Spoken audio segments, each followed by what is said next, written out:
Temos um momento especial que eu quero fazer com vocês aqui. O Diego me abordou ali e ele me falou de algumas pessoas para a gente interceder por elas. Ele me deu o nome de Lorena, que está doente, Eliane, que está de Covid, e o Marcelo, que é padastro do Gustavo. Queridos, eu já quero começar fazendo um apelo. Vamos orar por essas pessoas. Vamos orar por elas. Às vezes os médicos não podem fazer nada, mas nós cremos com Deus que pode. Eu queria que você, se pudesse, ficasse de joelho agora, para a gente fazer uma oração ao nosso Deus. Você não consegue ficar de joelho, pode ficar em pé mesmo. Senhor, em nome de Jesus, queremos nós nessa manhã do teu dia sagrado interceder por essas pessoas, Senhor. Vem estar com a Lorena, Senhor Deus, com a Eliane e com o Marcelo. Que o Senhor cuide dos detalhes, Senhor Deus, e ponha pessoas, médicos capacitados para fazer o melhor para essas pessoas. Eu não conheço quem são elas, mas eu quero entregar elas nas tuas mãos, Senhor Deus. Eu não conheço ela, mas conheço o Senhor. Por isso quero entregar ela em tuas mãos. Venha cuidar dessas pessoas, Senhor. Em nome de Jesus, nós te oramos de joelho. Amém.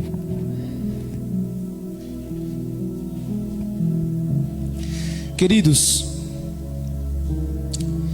ontem eu estava conversando com o Diego, à noite, né, Diego? A gente estava falando um pouco sobre pregação. E aí eu estava conversando com ele sobre a respeito do sermão que eu ia trazer para cá, para Lagoa da Canoa. Só que aí naquela hora, o Diego não sabe o que eu vou falar agora. Eu estava pensando em trazer como hoje é o primeiro sábado do mês, eu estava pensando em trazer uma mensagem do sábado missionário para motivar a igreja. Porém, quando eu cheguei aqui, que eu botei o meu pé para cá para dentro, quando eu comecei a ouvir os louvores e tudo mais, Deus falou comigo, dizendo que você vai pregar sobre outra coisa. Por isso, hoje é o primeiro sábado do mês, mas eu como pregador tenho que ouvir a voz de Deus. E se eu preparei uma coisa, se Ele disse para mim pregar outra, é porque Ele quer falar com você. Eu quero que você abra a sua Bíblia. Eu quero que você pegue a sua arma do cristão, tá? Não pode, é a arma do cristão, é a Bíblia Sagrada. Abra aí no livro de Hebreus, Epístola aos Hebreus, no capítulo 12. Eu queria pedir para Deus abaixar só um pouquinho mais o fundo, por favor, só um pouquinho mais. Queridos, nós vivemos no mundo hoje contaminado pelo pecado. Isso não é novidade. O que está acontecendo hoje na igreja, me corrija se eu estiver errado, é que a gente batizamos 5 pessoas, no outro mês sai 10. Em Campo Grande nós tínhamos um grande problema. Eu sou da igreja de Campo Grande. Nós tínhamos um grande problema porque a gente fazia evangelismo, dávamos estudos bíblicos e as pessoas entravam na igreja, o pastor vinha, batizava e daqui a um tempo elas estavam fora. Isso era um grande problema que a gente enfrentava, não sei se vocês aqui também, mas lá nós tínhamos esse problema. E aí nós mudamos, ajustamos um pouco a rota. Nós estávamos pregando, nós identificamos um problema. Nós estávamos pregando, sábado missionário, pregando, antes do bico, pregando. Mas as pessoas não estavam sendo cuidadas. Identificamos o erro, falta de cuidado com as pessoas que vêm para a igreja. Sabe o que nós fez? Nós começamos a trabalhar nas pessoas que estavam dentro, para depois ir buscar quem estava fora. A bênção disso é que ontem, sexta-feira, eu ia passar até a foto, mas esqueci. Nós abrimos mais um PG. Inauguramos mais um PG. Multiplicamos um PG. Então o nome do nosso PG era a espera do advento. E esse PG depois de 3 anos, né? Meu tempo de igreja. Depois de 3 anos ele veio abrir um PG. Veio multiplicar nasceu depois de 3 anos, né? Demorou tempo demais. Mas graças a Deus que identificamos esse erro, porque se a gente não tivesse identificado, poderia durar 6 ou mais tempo. E o que a mensagem que eu vou trazer para vocês é sobre estarmos firmes na palavra. Queridos, você já parou para se perguntar, antes da gente ler o texto aqui, você já parou para se perguntar o porquê que as pessoas saem da igreja? A igreja é um ambiente bom ou ruim? Jesus está aqui. Jesus não quer dar o melhor para você? E por que as pessoas saem? Se é um ambiente bom, o melhor lugar do mundo é aqui dentro. Porque que você ouve louvor, você ora e ainda ouve a palavra de Deus para você. A pergunta é: se é um ambiente tão bom, por que as pessoas saem? Eu vou te falar por que as pessoas saem. Eu tenho um sermão só sobre isso, que é o remédio desse problema, que eu já preguei em Campo Grande, e eu posso trazer para cá em uma outra oportunidade.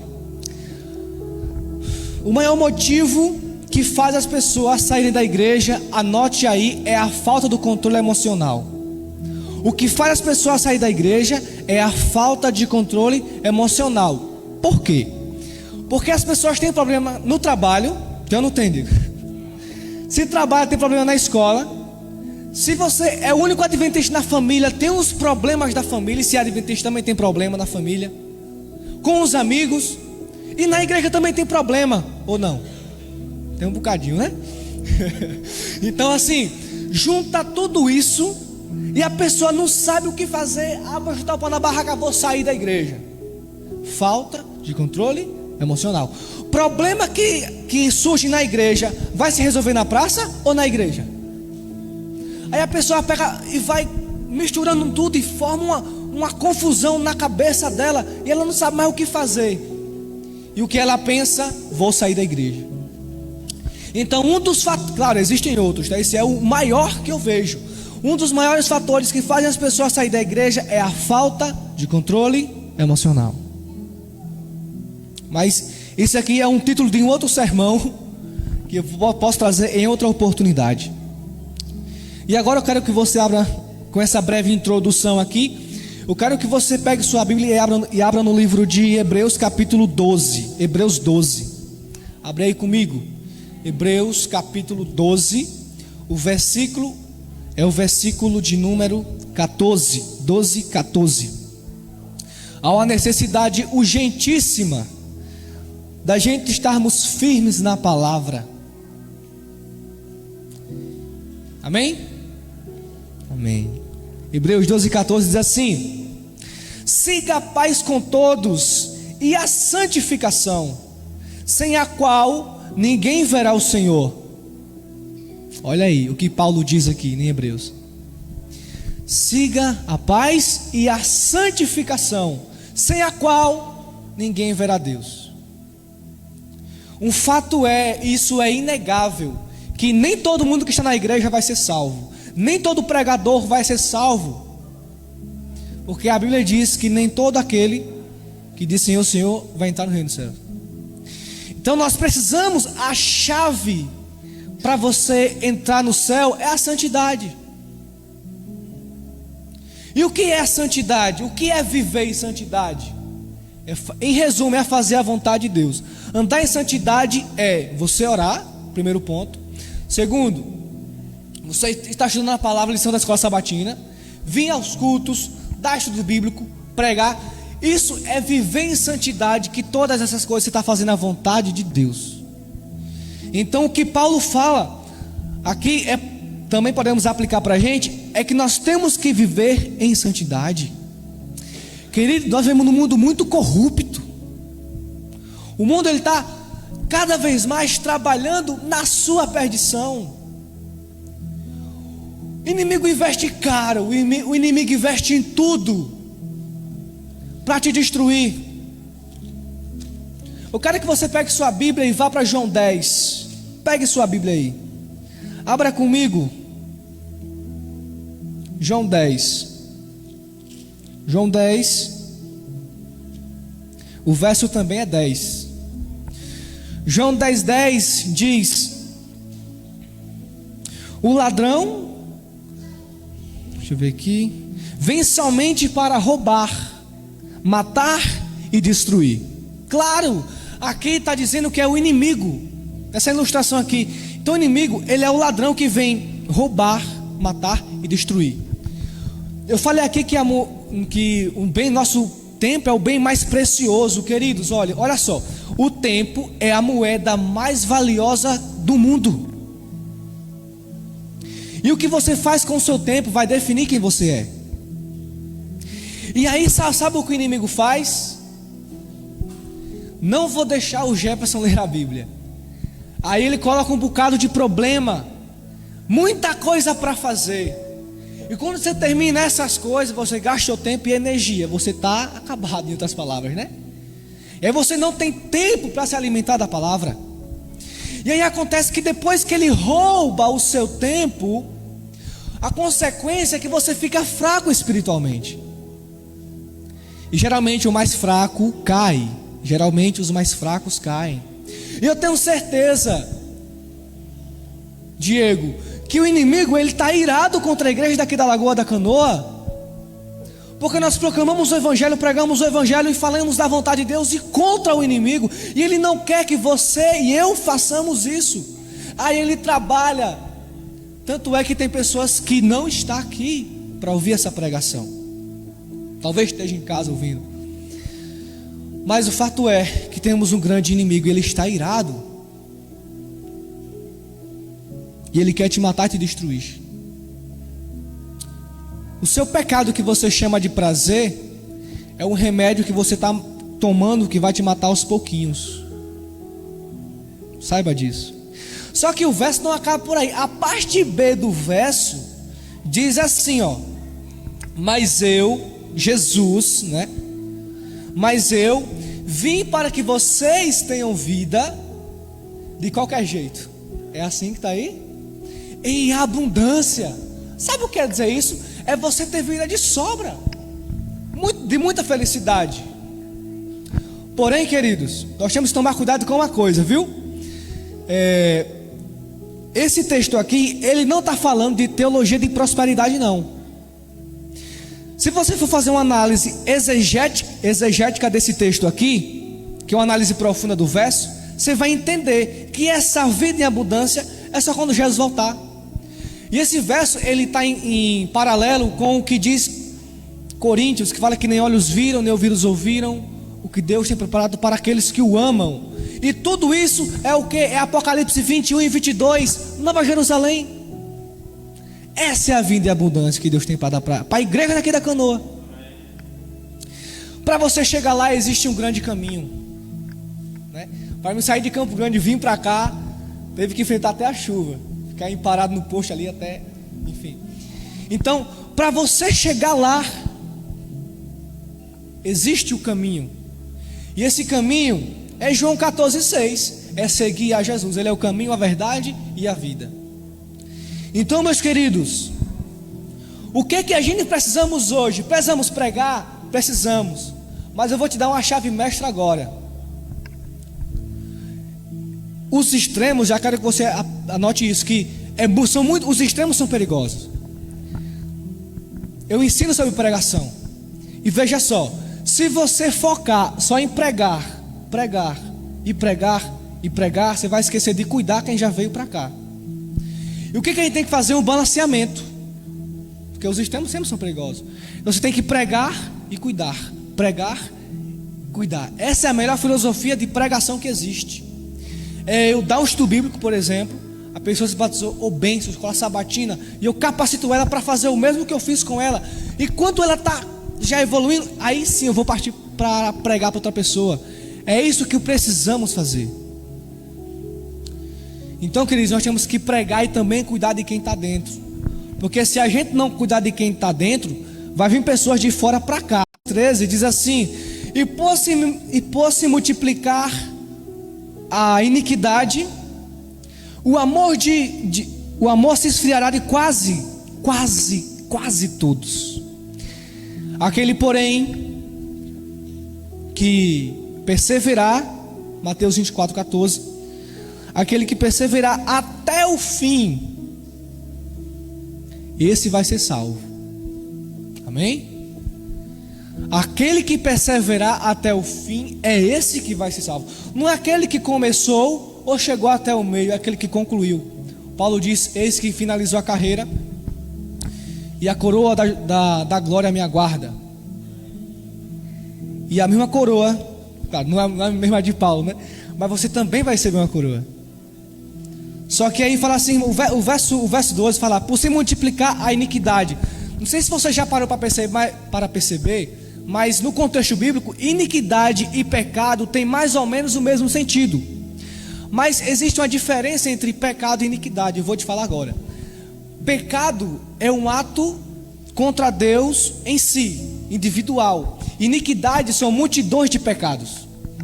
Então, por conta de haver multidões de pecados, o amor de quase todos esfriará. E quando nós vamos para o Apocalipse, nós vemos lá que o número de perdidos é como a areia da praia. O que já foi para a praia? Acho que, enfim, né? Quem não? Um dia eu fui para a praia no dia do meu aniversário. Ficamos com os amigos e tal, e fomos para a praia. E aí sentamos lá na areia, né? Eu já fui pregar na igreja desse outro irmão também. E nós estávamos lá na areia, sentado, vendo o mar cheio de água, né? Aí eu peguei uma manchete de areia. Aí eu falei: Senhor, aí do nada, tipo, veio na minha mente o tamanho dos perdidos é como o grão da areia do mar. Eu falei: quantos grãos que tem aqui na minha mão? Eu vou condenar essas pessoas. Tô brincando. Aí o cara tava do meu lado, né? Eu olhei com tristeza mesmo. Irmão, a Bíblia diz que o número de perdido é igual o grão de areia da praia. Bem assim mesmo, nesse tom. E falou: eu falei: cara, olha quanta areia tem aqui, quem está sentado até aqui. Mas é muita gente. Mas você não vai se perder. A chave para você não se perder são duas. A primeira é a vida em santidade, e a segunda é a perseverança. Deus, Ele quer salvar você. Ele já morreu por você. Ele já ressuscitou por você. Ele fez tudo por você. Enviou pessoas para pregarem para você. Mas a salvação são duas pessoas. É o Salvador e quem precisa ser salvo. Quem precisa ser salvo? Eu, você, a gente. Então isso quer dizer que eu preciso fazer a minha parte. Qual que é a minha parte? Aceitar a Jesus como meu Salvador. É só isso. Não cai um braço, não uma perna, você não paga nada, né? Alguém aqui pagou para ser batizado? Alguém aqui pagou? Não, né? Não, queridos. Não. Salvação é de graça, você não paga nada. Agora, quero que você pegue sua Bíblia. Vamos para a carta de 1 Coríntios, capítulo 15. Esse texto é forte, irmãos. Esse texto é forte. Primeira carta de Paulo aos Coríntios, no capítulo 15. Vamos ler aqui uns 7 versos, 8 versos. Amém? Tem alguém procurando ainda? Todo mundo achou? A irmã vai procurar ali. Queridos, o texto que nós vamos ler agora, o mais impressionante é o último versículo. O mais impressionante é o último versículo, mas vamos ler capítulo 15, do verso 22 até o verso 29. Diz assim: então apareceu bem aos apóstolos e aos presbíteros com toda a igreja, tendo elegido homens dentre eles, enviá-los juntamente com Paulo e Barnabé. Oi? Eita, eu estava em Atos, irmão. Misericórdia. Eu estava lendo em Atos. Será que vai virar meme isso, gente? Ninguém gravou não foi? Não sabe essa live. Misericórdia. Acontece, desculpa, vamos lá. Vamos de novo. 1 Coríntios 15, do verso 50, agora vai, viu? Do 50 até o 58. Agora vai. Isto afirmo, é assim que está aí? Aí, acertei agora, muito bem. Isto afirmo, irmãos, que a carne e o sangue não podem herdar o reino de Deus, nem a corrupção herda a incorrupção. Eis que vos digo um mistério: nem todos dormiremos, mas transformados seremos todos. Num abrir, aí ele começa a descrever uma cena. Num abrir e fechar de olhos, ao ressoar a última trombeta, a trombeta vai soar e os mortos em Cristo vão ressuscitar incorruptíveis. Você não sabe como eu tive que ensaiar essa palavra em casa, irmão. E nós seremos transformados, porque é necessário que este corpo... Agora isso aqui é pior ainda. Mas vamos lá, vai dar certo. Tomara que eu não gagueje aqui. Vamos lá. Porque é necessário que esse corpo corrupto se revista de incorruptibilidade, e o corpo mortal se revista de imortalidade, que não morre, né? É o verso 54. E quando este corpo corruptível se revestir de incorruptibilidade, e o corpo mortal se revestir de imortalidade, então se cumprirá a palavra que está escrita: tragada foi a morte pela vitória. Onde está a morte, a tua vitória? Onde está, ó morte, o teu aguilhão? O aguilhão da morte é o pecado, e a força do pecado é a lei. Graças a Deus que nos dá a vitória por intermédio do nosso Senhor Jesus Cristo. Agora o verso-chave da mensagem. Portanto, meus amados irmãos de Lagoa da Canoa, sede firmes, inabaláveis e sempre abundantes na obra do Senhor, sabendo que no Senhor o seu trabalho não é vão. Amém, irmãos. Mais uma declaração forte do apóstolo Paulo. Eu quero fazer uma coisa para você. Se você esquecer algo que eu falei aqui, se você lembrar do que eu vou te falar agora, eu já vou me dar por satisfeito. Se você sair daqui dessa igreja com a mentalidade de que daqui para frente você vai se dedicar em ser firmes e inabalável, eu já me dou por satisfeito. É disso que precisamos. Você só persevera, como diz Mateus 24:13, se você estiver firme. E eu vou te contar uma pequena história que normalmente você não vai entender muito, mas quando for a fazer a aplicação, você vai entender tudo.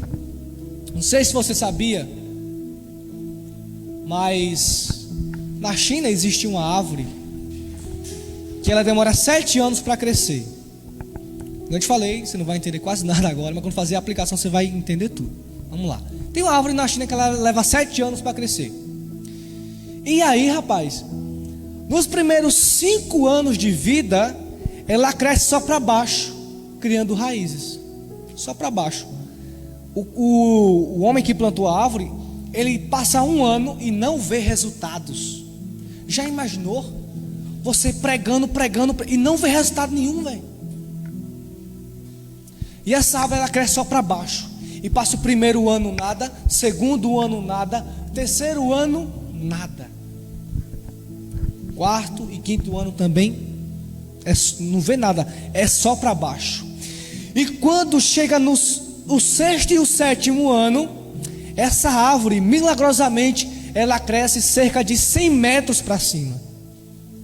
Em 2 anos, 100 metros para cima. Olha aí. Irmão, o que você quer dizer com essa ilustração?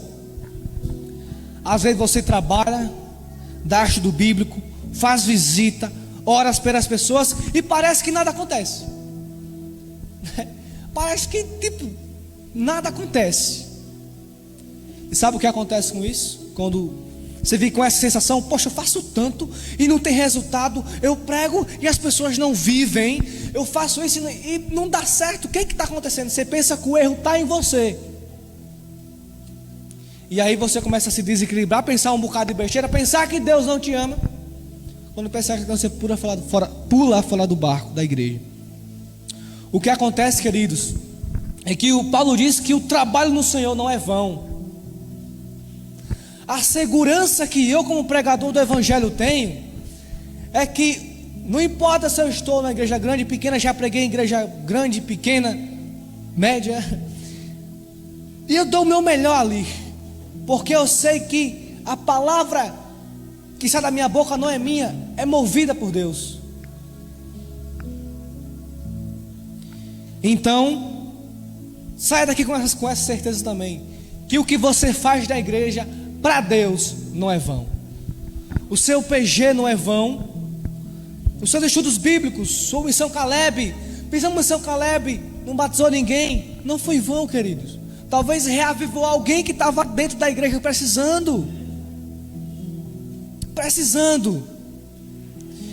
Então, qual que é a maior necessidade da igreja hoje? São duas. Primeiro é Mateus 24:14, prega o Evangelho. Segundo é 1 Coríntios 15:58, permanecer firme. Se a gente encontrar uma média, um controle entre essas duas coisas, nós vamos voar, irmãos, vamos multiplicar. Vou te falar uma coisa agora. Já estamos indo para os momentos finais. Queridos, você dá uma responsabilidade, um trabalho para alguém, de fato, muita responsabilidade, né? Mas eu quero te falar algo. Se a gente pegar uma arma, presta atenção.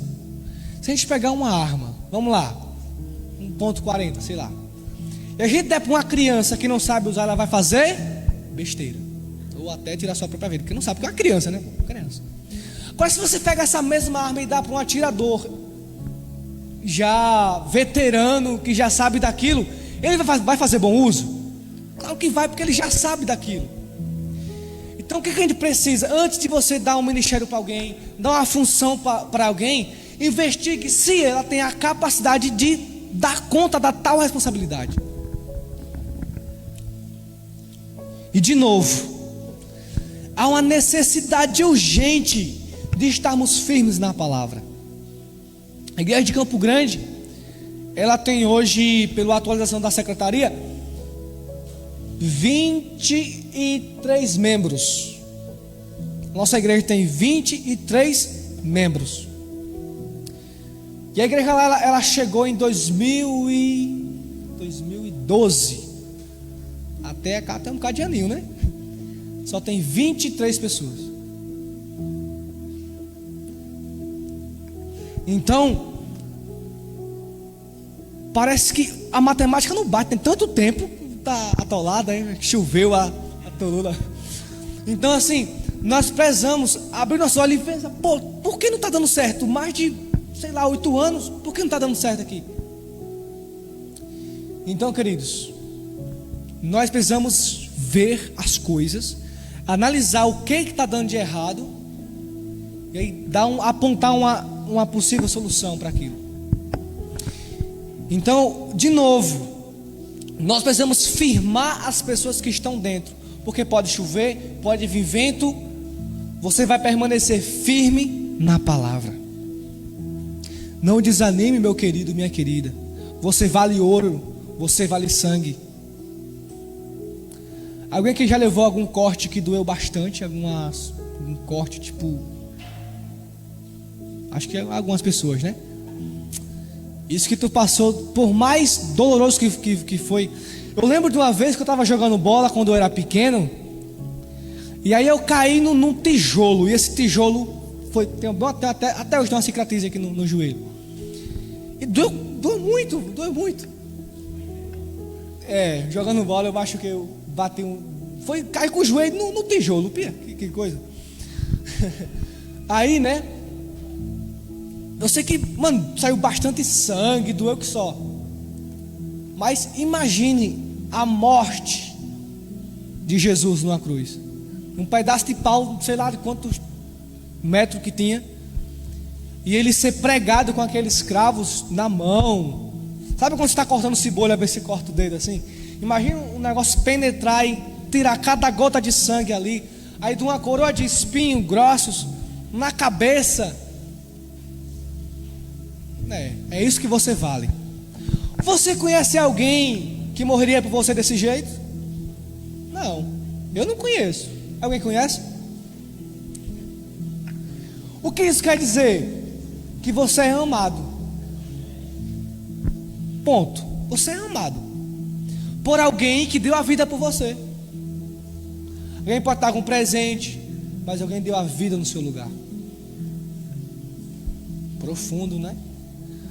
Querido, quando você sai da igreja, quando você sai da igreja, você não está simplesmente saindo da igreja. Você está saindo dos braços de Deus.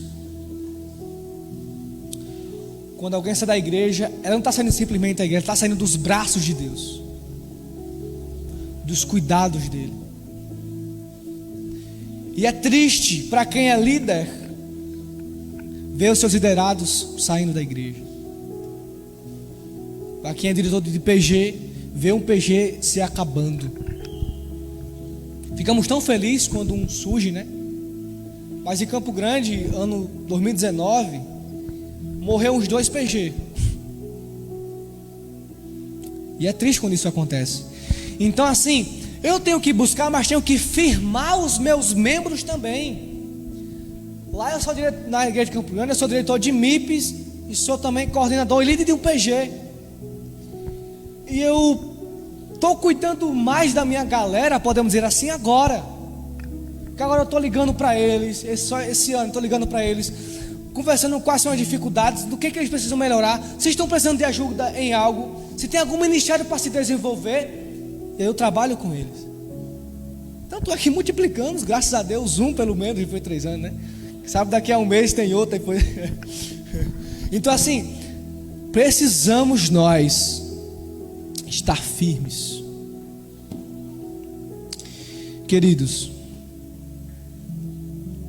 eu vou ler a última passagem dessa manhã, Apocalipse 21. Eu vou ler a última passagem, e o nosso amigo sonoplasta, o carinha do som, vai colocar um louvor daqui a pouco, e nós vamos louvá-lo. Apocalipse 21, verso 1 diz: eu, João, né? Vi novo céu e nova terra. Que bênção! Deus tem coisas novas para você. No céu, claro, né? Pois o primeiro céu, a primeira terra passaram e o mar já não existe. Vi também a cidade santa, a Nova Jerusalém, que descia do céu da parte de Deus, ataviada como um noivo, adornada para o seu esposo. Vemos aqui um cenário de casamento, né? Eu não sou casado, mas creio no milagre. Mas quando se casa é uma cerimônia, Quem é casado aqui, minha gente? Quem é casado aqui? É uma cerimônia, um preparo, né? Preparo tudo mais ali. E aí Deus, Ele traz nessa linguagem figurativa de um casamento, porque Deus tem um compromisso em te salvar, e você tem que ter um compromisso em ser salvo. Pense nisso. Então eu vi grande voz vinda do trono, dizendo: eis o tabernáculo de Deus com os homens, e Deus habitará com eles, e eles serão o povo de Deus, e Deus lhes será, e Deus mesmo estará com eles. Promessa, verso 4: e lhes enxugará dos olhos algumas lágrimas. É assim que está aí? Todas. E a morte já não existirá, já não haverá luto, nem pranto, nem dor. Por quê? Porque as primeiras coisas já passaram. E aquele que está sentado no trono disse: eis que faço novas todas as coisas. E acrescentou: escreve, porque essas palavras são fiéis, verdadeiras. 2 características da palavra de Deus: é fiel e verdadeira, ela não falha. Verso 6: disse-me ainda: tudo está feito. Lembra de João 14, do 1 ao 3, que ele foi no céu preparar uma casa para cada um de nós? Tudo está feito. Eu vou te falar uma coisa, a revelação para você aqui. Não sou pentecostal, vou soltar uma revelação aqui. A casa que você vai morar no céu não vai ser feita por qualquer pedreiro. A casa que você vai morar no céu ou na Nova Jerusalém, foi feita pelo próprio Jesus. Você não vai pagar tijolo nem a diária. Ele fez para você, é de graça, tudo está feito. E agora ele começa a falar da sua autoridade. Eu sou o alfa e o ômega, o primeiro, o princípio e o fim. Eu a quem tem sede darei de quê, irmão? De graça, e é grátis, viu? Da água da vida.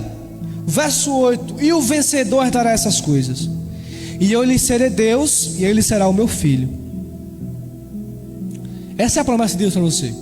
Claro que do verso 9 até o verso 26 é dando mais detalhes da cidade santa. Porém, não vou me deter porque são muitos detalhes.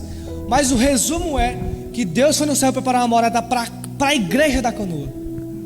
Para você que está aqui nessa manhã. Para todo mundo. Mas para chegar lá tem um caminho. Tanto é que no verso 8 entra uma advertência. Eu vou te dar aqui uma dica, ó.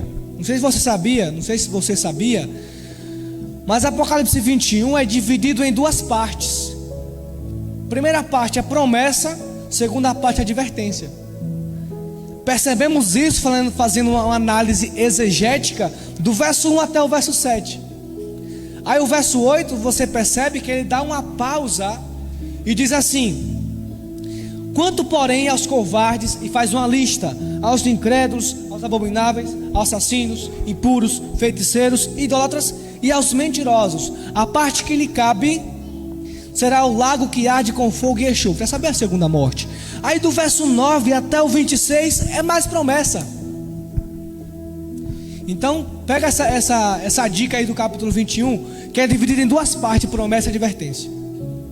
Só que o capítulo 21 tem 25 versículos falando de promessa, e tem 2 falando de advertência.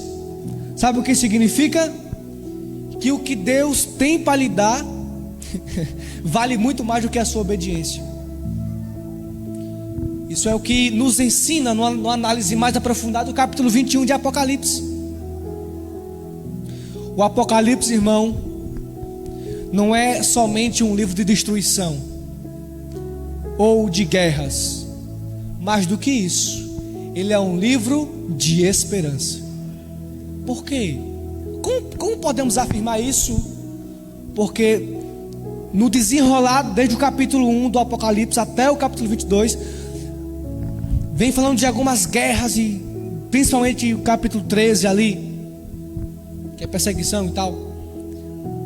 E quando chega no capítulo 21, no penúltimo e no último capítulo, é promessa de Deus, é bênção de Deus e esperança.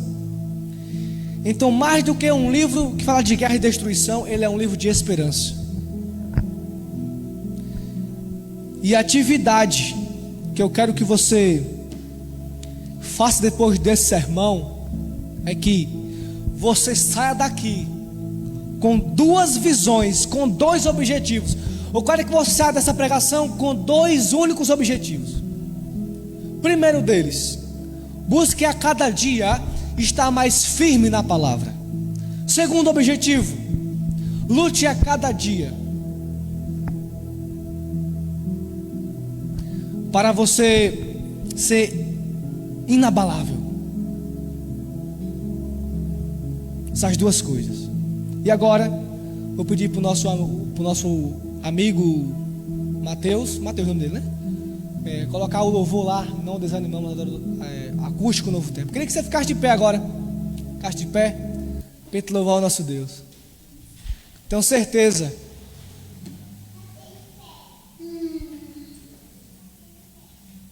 Senhor manda seguir,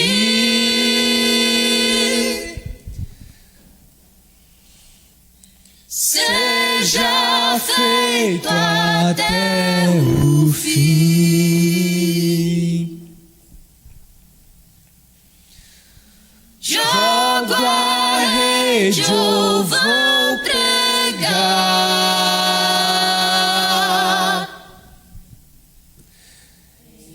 em terra no alto mar.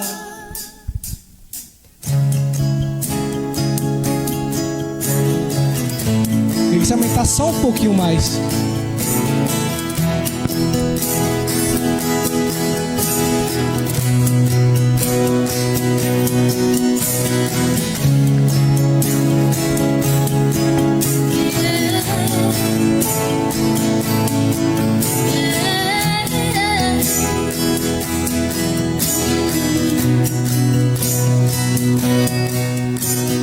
Não, ninguém conseguiu e nem conseguirá. Não cabe em ninguém dois ou três mundos, infinito e singular. Não dá pra aprisionar. A palavra tem a força aqui. Em sua excelência e seguridade, aquele que a permitiu. Cristo, não consigo ver mais além que isso. Nego-me a ceder. Sei que a tua graça é maior que eu. Vida desmedida, ilimitada, Deus.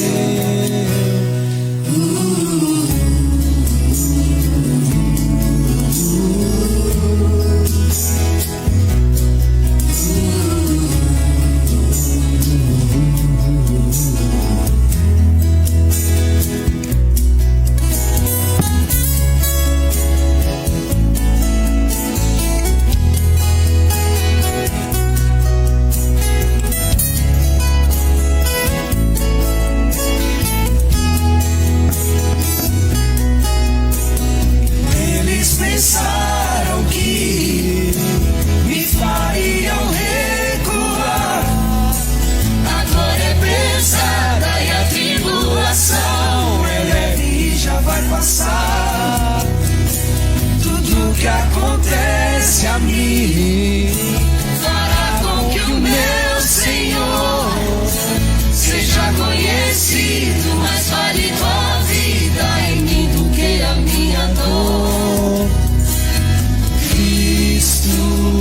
não consigo ver mais além que isso.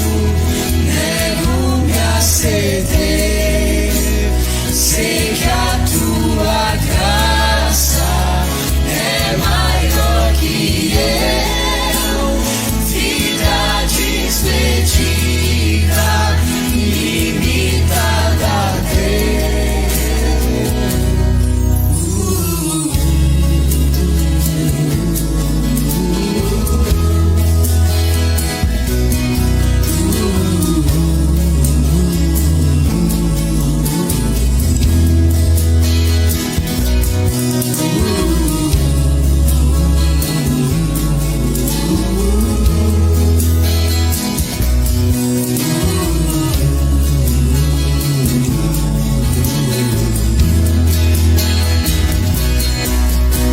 Somos abatidos, mas não destruídos. Ainda boa obra eu sei. Seu amor é o primeiro e o último em tudo que farei. Somos perseguidos, mas não desamparados. Glória e na sua cruz. Esperança envolve no sangue de Jesus.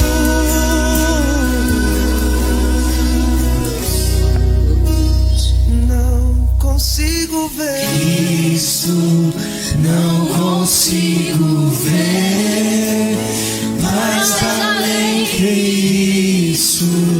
Nego-me a ceder. Sei que a tua graça é maior que eu. Vida desmedida, ilimitada, Deus. Meu Senhor não dava pra alguém prever.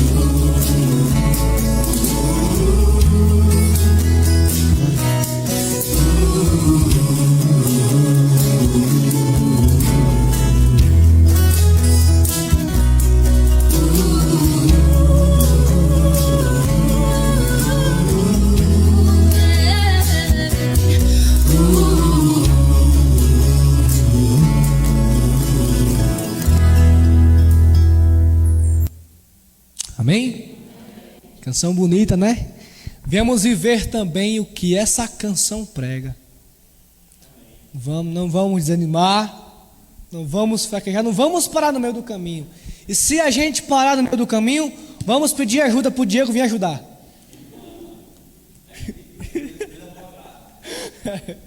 Queridos, devemos estar sempre firmes e inabaláveis. Devemos estar cuidando da nossa vida espiritual e também ajudando outros a cuidar deles também. Enfim, vamos ajudar a cuidar, vamos cuidar também dos irmãos, né? Tem uma gaguejada aqui, mas eu quero dizer que vamos cuidar da gente, também ajudar no que o irmão precisar. Eu queria nesse momento fazer uma oração com você. Eu queria que você fechasse seus olhos aí onde você está e pensar em Deus agora. Senhor, Pai querido, estamos nós aqui mais uma vez entrando na Tua presença, Senhor. Queremos te pedir que o Senhor venha estar abençoando essa igreja aqui na Lagoa da Canoa. Que o Senhor venha estar capacitando cada membro, cada pessoa na pregação do Evangelho e também no firmamento dela em Cristo. Pai querido, queremos nós hoje entregar nossas aflições, nossas dores, nossas angústias em Tuas mãos. Queremos te pedir que o Senhor nos ajude a termos domínio próprio, que é um do fruto do Espírito, para que nós não venhamos sair dos Teus braços. Que o Senhor venha estar cuidando, Senhor, de cada um de nós. Nos proteja, Senhor, põe a Tua mão a cada dia, envia os Teus anjos para nos proteger de todo o mal. O Senhor nos ajude a sermos firmes e inabaláveis, e crendo sempre que um dia o Senhor vai voltar para nos tirar toda a dor e nos dar a nova Jerusalém como herança.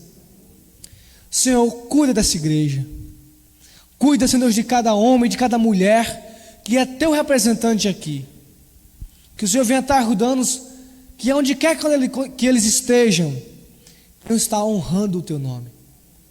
Não conseguimos isso sozinhos, por isso pedimos a Sua ajuda, Senhor. E nós te oramos em nome de Jesus. Amém.